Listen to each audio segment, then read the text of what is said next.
daripada bibit-bibit yang setekan, kita lebih memilih ke bibit-bibit F1 atau bibit-bibit yang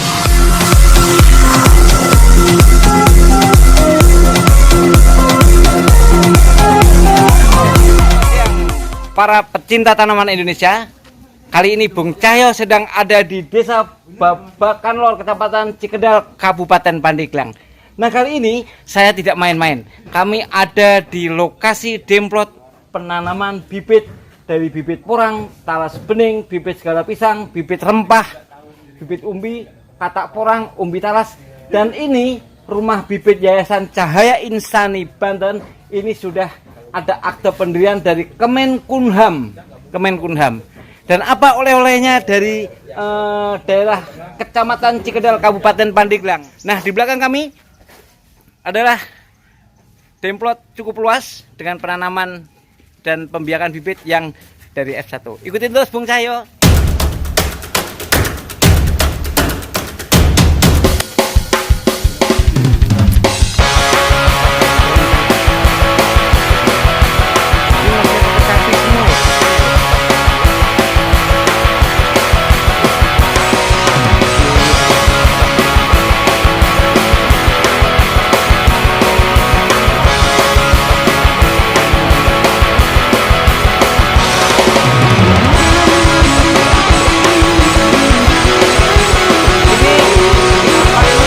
Diabaikan, ini aslinya bibit yang banyak ini nih.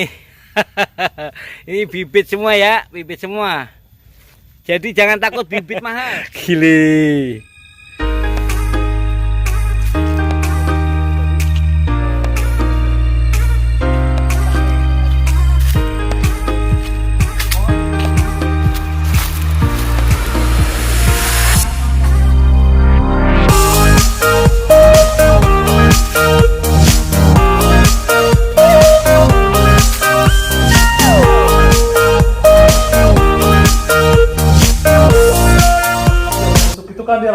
Ya, tanaman apapun Pak, termasuk ya talas beneng, dia membutuhkan nutrisi dari dia sendiri. Contoh dari lompong, dari limbah-limbah Pak, dari limbah-limbah. Di samping lompong itu kita bisa untuk budidaya maggot, bisa untuk dimanfaatkan untuk yang lain-lain. Kita juga bisa memanfaatkan untuk pupuk dia sendiri. Jadi itu untuk udah tercukupi Pak, udah tercukupi nutrisi bagi tanaman itu sendiri. Jadi untuk dari dia untuk dia Pak. Yang paling banyak di mitra mana, PRRI tadi ya? P3RI.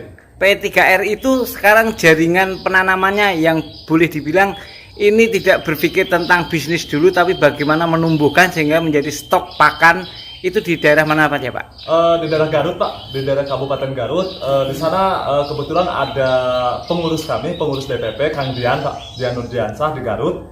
Di daerah Karawang Pak, di daerah kita sebutkan kabupatennya aja, Karawang. Daerah Bogor Raya Pak, Bogor Raya, terus dari daerah Sumedang, Subang Pak. Jadi kalau di daerah Jawa Barat itu full Pak, Jawa Barat. Bandung ya tadi ya? Iya, Jawa Barat kita full Pak, Jawa Barat. Kisarannya total dari P3RI sudah berapa ratus hektar? Kisarannya? Hitung-hitungan keseluruhan, antara Jawa Barat, Banten dan Lampung dan beberapa provinsi yang ada di sekitarnya, kita lebih daripada 1000 hektar Pak. Daripada mahkota. Karena dalam itu mahkota itu stek batang, bukan apa namanya, calon F1 ya. Bukan langsung dari indukan ya kan. Kalau kayak gini kita nanam biji dengan nanam cangkok atau stek, jelas bagus biji Pak, dia akan bertahan. Cuaca panas segala macam dia akan bertahan. Kalau kita tanam cangkok, bentar aja apa namanya, kemarau, dia akan mati. Untuk budidaya talasan yang lebih efektif itu 1 hektar itu muat di 30.000 Pak, dengan jarak 30 cm. Dengan jarak 30 cm, karena si umbi talas itu atau kehidupan talas itu butuh kelembaban Pak. Kalau kita apa namanya terlalu jarang, satu dia akan tidak akan bertahan dari daun dan pohon. Dia kalau kemarau itu akan kerdil Pak.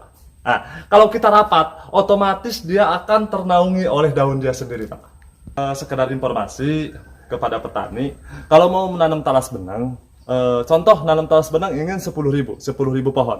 Itu tidak perlu lahan 1 hektar, cukup 2.500 meter sampai dengan 3.000 meter itu bisa menanam 10.000 pohon talas benang, dan itu juga bisa ditumpang sari dengan jahe merah dan lain-lain.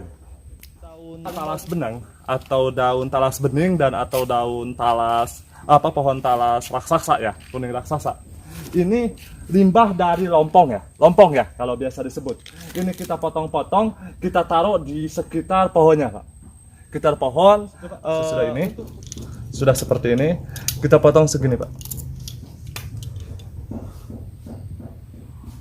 Nah, kita bersihkan akarnya. Pas kita mau kirim, nah, kita semprot pakai atonik, Pak, sama B1 tanaman. Atonik, JPT, Pak. PT, ya. tertumbuh itu ya. Ya. Dan B1 tanaman, Pak. Botolnya sama kayak ini. Tapi B1 sama, liquid. Nah, kita juga bikin pupuknya, POC-nya dari daun talas sendiri, Pak. Itu udah 1 bulan lebih. Nah, POC-nya kalau bibit seperti ini bibit F1 menurut kami. Dari mata tunas. Sesudah dipindah ke lahan dan pemupukan yang bagus, kami memakai dari turunan dia sendiri, dari limbah lompong maupun daun. Ini mendapatkan hasil daun kurang lebih di 4 bulan. Di 3 daun itu kami timbang itu sampai dengan 4 on. Jadi daripada bibit-bibit yang setekan, kita lebih memilih ke bibit-bibit F1 atau bibit-bibit dari tunasan sendiri, Pak. Satu mahkota itu kan satu stekan itu cara pengakaran, Pak. Pengakaran akan lambat, dia lebih dulu daun yang tumbuh daripada akar. Nutrisi itu akan lari ke daun dulu, Pak, sebelum ke akar. Jadi dia memerlukan makanan banyak, tapi pengakaran dalam segi pengakaran dia kurang, Pak. Penyerapan makanan atau nutrisi dari tanah sendiri, Pak. Jadi gitu.